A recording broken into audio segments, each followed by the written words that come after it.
సుమన్ టీవీలో మీ business promotions కోసం ఈ కింది నెంబర్ను సంప్రదించగలరు.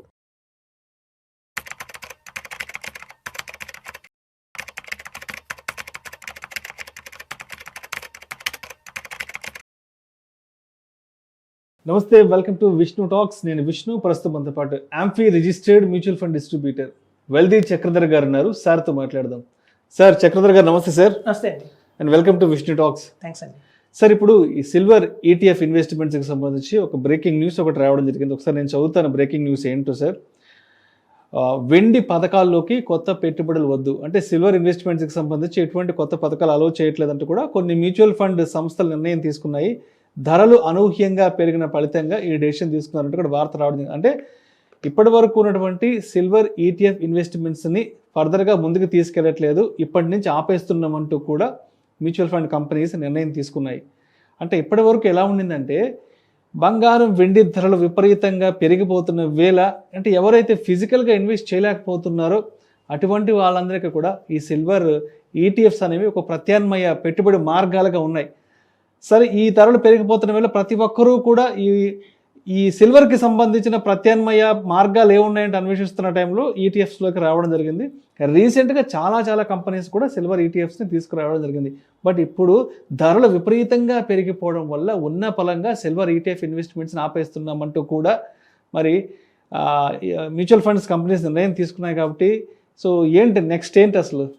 ఇది యాక్చువల్గా ఒక గ్లోబల్గా జరిగిన డిమాండ్ అండి. మనం ఎకనామిక్స్లో చదువుకుంటాం. డిమాండ్, సప్లై, ప్రైస్ అని మూడు ఉంటాయి. ఈ డిమాండ్, సప్లై, ప్రైస్ ఈ మూడు కూడా అనుసంధానంగానే ఉంటుంది. డిమాండ్ ఎప్పుడైతే బాగా పెరుగుతుందో సప్లై ఉండదు. ఇప్పుడు చూడండి, మనకి గోల్డ్ కానీ సిల్వర్ కానీ అవి మైనింగ్లోంచి తీయాలి బయటికి. అది ఫిజికల్గా తీయడం అంటే చాలా కష్టం. Time taking process. రాత్రికి మనం 100 కిలోలు తయారు చేయలేము. అది చాలా టైం బట్ ప్రాసెస్. సో దాంతో ఏమవుతుందంటే మనకి సప్లై లేదు. సప్లై ఎప్పుడైతే లేదో డిమాండ్ హ్యూజ్గా పెరిగిపోయిందో తద్వారా ప్రైస్ పెరిగిపోయింది. అది మామూలు లాజిక్.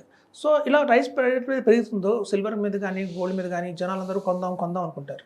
ఒక టైంలో ఎలా ఉండేదంటే అండి, కిలో బంగారం వెండి కిలో వచ్చేసి మనకి ₹1,00,000 ఉండేది. ₹1,00,000 కిలో వెండి అంటే మనం ఫిజికల్గా కొనుక్కుంటే కెపాసిటీ చాలా మందికి ఉంటుంది.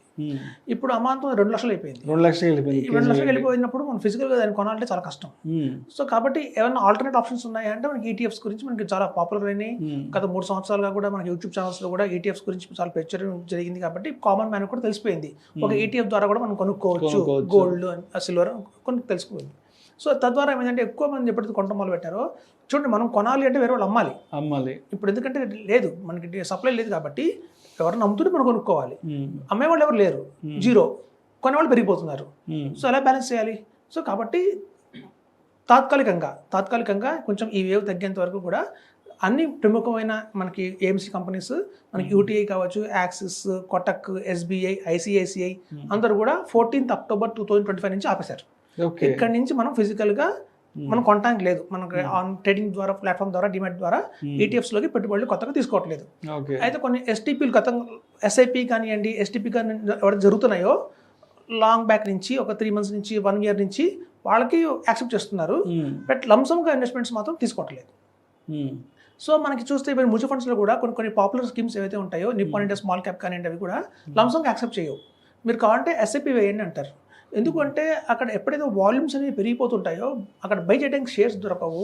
ఇట్లాంటి గోల్డ్, సిల్వర్ దొరకదు. అయితే మీరు గతంలో చూసుకుంటే ఇది ఫస్ట్ టైమా ఇండియాలో ఇలా పెరగడం సిల్వర్ అంటే కాదు. 2009లో కూడా మనకి 60% పెరిగింది రేట్. 2000 ఫాలో 2010లో కూడా 60% పెరిగింది. అంటే ఇప్పుడు ఒక 100% మీకు ఈ గ్రోత్ అనేది ఒకే రోజు చూశారు. గతంలో 2009, 2010లో 60% కంటిన్యూస్గా 2 సంవత్సరాలు పెరిగింది బాగానే. అలా ఎప్పుడైతే మార్కెట్లో ఈ గోల్డ్ కానీ సిల్వర్ కానీ పెరుగుతుందో ఒక 1 year 2 years గ్యాప్ ఇచ్చి మళ్ళీ పట్టమూల పెడుతుంది. మీరు చూస్తే గతంలో 2013లో -26% పడిపోయింది గోల్డ్, సిల్వర్ రెండు కూడా. సిల్వర్ పడిపోయింది.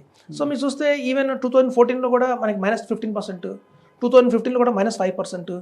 సో ఎంతైతే పెరిగిందో మళ్ళీ ఫాలోడ్ బై 2 years తర్వాత మళ్ళీ పట్టం కూడా జరిగింది. రీసెంట్గా 2020 తీసుకుందాం. 2020లో కూడా మీకు 45% పెరిగింది సిల్వర్. మళ్ళీ ఫాలో బై నెక్స్ట్ 2021లో మళ్ళీ 5% పడిపోయింది. సో ఇప్పుడు చాలా కంపెనీస్ ఆపడం కూడా దృష్టి ఏంటంటే ఇది తాత్కాలికమైన హైక్. ఎవరైతే ఎక్కువ మంది ఇన్వెస్ట్మెంట్ చేస్తారో వాళ్ళు ఫాలోడ్ బై 2 years తర్వాత లాస్ అయ్యే అవకాశం కూడా చాలా ఉంది. కాబట్టి మంచి పరిణామం అండి ఆపడం అనేది. ఎందుకంటే ఎప్పుడైనా ఒక్కసారి ఓవర్ నైట్ పెరగకూడదు.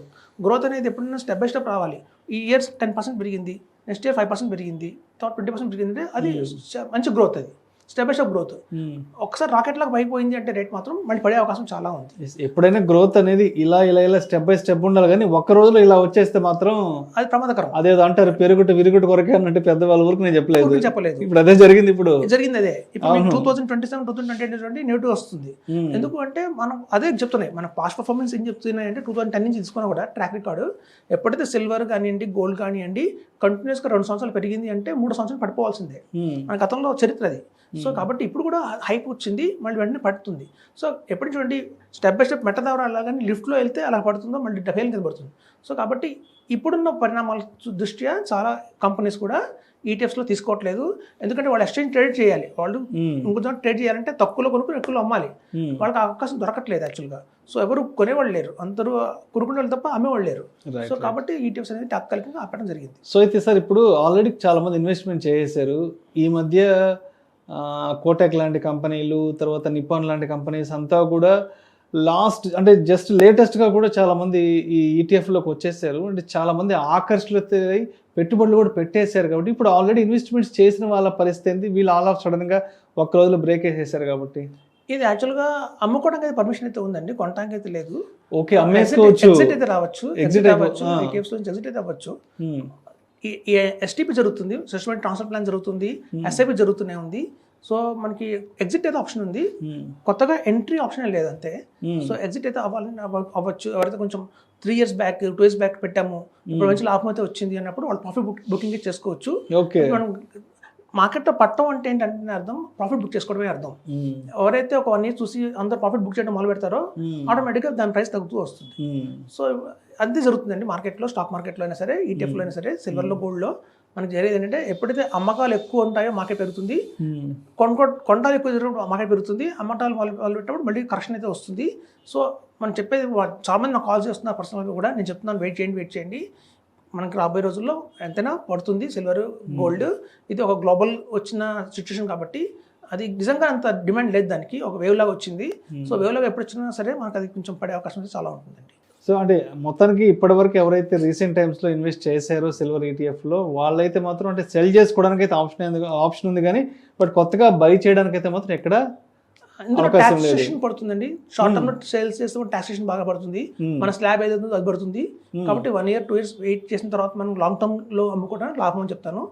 ఎందుకంటే short term capital gain tax దీనికి ఈక్విటీ లాగా ఉండదు, దీనికి వేరుగా ఉంటుంది. కాబట్టి క్యాపిటల్ గెయిన్స్ షార్ట్ టర్మ్ లో అయితే మనకి ఏంటంటే 20% ఉంటుంది ఈక్విటీస్ లో. అలా కాదు, మనం ఏ స్లాబ్ లో ఉంటే ఆ స్లాబ్ లో 30% స్లాబ్ లో ఉంటే 30% స్లాబ్ లో పడుతుంది. కాబట్టి లాంగ్ టర్మ్ దాకా వెయిట్ చేసి అమ్మడం మొదలు పెట్టని చెప్తాను. ఓకే, సో అంటే మొత్తానికి ఏదైనా సరే ఒక గ్రోత్ అనేది, ఒక పెరుగుదల అనేది అది గ్రాడ్యువల్గా ఒక స్టెప్ బై స్టెప్ వస్తేనే అది ఏదైనా ఒక మంచి ఇన్వెస్ట్మెంట్గా మనం పరిగణించవచ్చు. అంతేగాని ఒక్క రోజులో ఇలా ఉన్నది ఇలా అయిపోయిందంటే ఇప్పుడు మన కళ్ళ ముందు చూస్తున్న సిల్వర్ ఈటీఎఫ్ లాగా దాని పరిస్థితి ఉండొచ్చు అంటారు. అవునండి, ఎప్పుడు రాకెట్ లాగా వెళ్ళకూడదు పైకి, అయితే మాత్రం పడుతుంది అది గ్యారంటీగా. మనం చూడండి రాకెట్ క్రాకర్స్ వచ్చాయి, ఇప్పుడు దీవాళి వచ్చింది, రాకెట్ పెడతాం పైకి వెళ్తే మళ్ళీ కింద పడుతుంది అది. ఎగ్జాక్ట్లీ కాబట్టి ఈ రాకెట్ గుర్తుంచుకుంటే చాలండి. ఇప్పుడు కూడా రాకెట్ లా పెరిగినప్పుడు ఎప్పుడు ఇన్వెస్ట్ చేయకూడదు, స్టెప్ బై స్టెప్ వెళ్తున్నప్పుడే కరెక్ట్గా ఉంటుంది చెప్తున్నారు.